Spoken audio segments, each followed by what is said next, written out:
And we're going to start at a brand new spot where the burgers are big and the value is even bigger.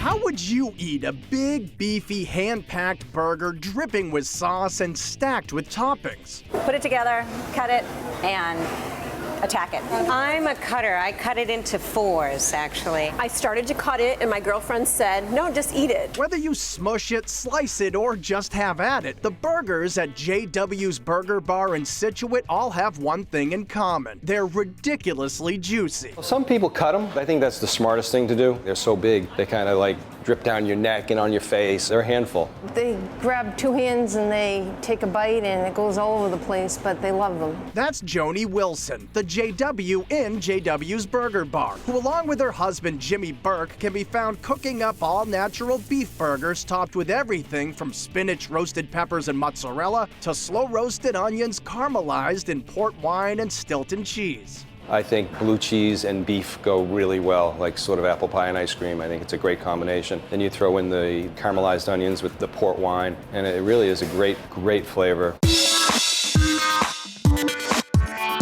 The Burger Bar has an unorthodox location attached to the back of a dance studio, and the atmosphere is anything but cookie cutter, with a yard sale chic vibe that's part Key West cantina, part ski lodge, and all incredibly colorful from floor to ceiling. You see people, walking around looking at all of the art on the walls, the paintings. I've had a customer, he's probably been in here 8 times, and every time he comes in, he's like, when did you get that? And it's always been here. There's more, more things to look at every time you come in. The food is all made from scratch, including golden brown fries that are always hand-cut by Joni herself. The burgers feature a half-pound of fresh ground, perfectly seasoned griddled beef. There are classics like the all-American bacon cheeseburger and a buffalo burger topped with 2 thick slices of bacon and a big ol' hunk of blue cheese. It really works together, it's sort of like eating buffalo wings, but on a hamburger. In fact, jW's house-made wing sauce is some of the best you can find outside of Buffalo, and it's the star of the so-called fried buffalo clucker, a sandwich so big it's clucking enormous. The clucker's a big fried chicken sandwich dipped in buffalo sauce with blue cheese dressing, bacon. It's a lot to handle.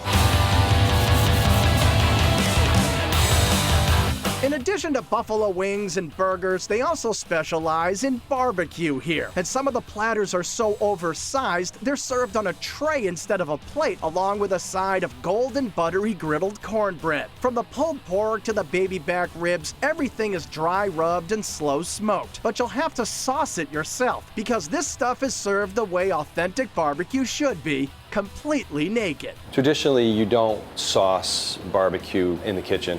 You let the people sauce it, because a lot of people don't like sauce on it. We make our own homemade vinegar sauce and hot sauce and barbecue sauce here, and if they want to put it on, they'll put it on themselves. And for something sweet to end your meal, would you consider eating another burger? Well, what if it was a cupcake burger? These fresh-baked, hand-frosted beauties are made daily by this talented culinary couple's daughter, Jenna. Oh, it looks just like a hamburger. It's great. The bun is made out of white cake. The hamburger center is made out of a chocolate cake. And then she puts yellow frosting on it for cheese, and she puts green frosting on it for lettuce. It looks great, just like a burger. For dessert or for your main meal, burgers don't get much better than at jW's Burger Bar.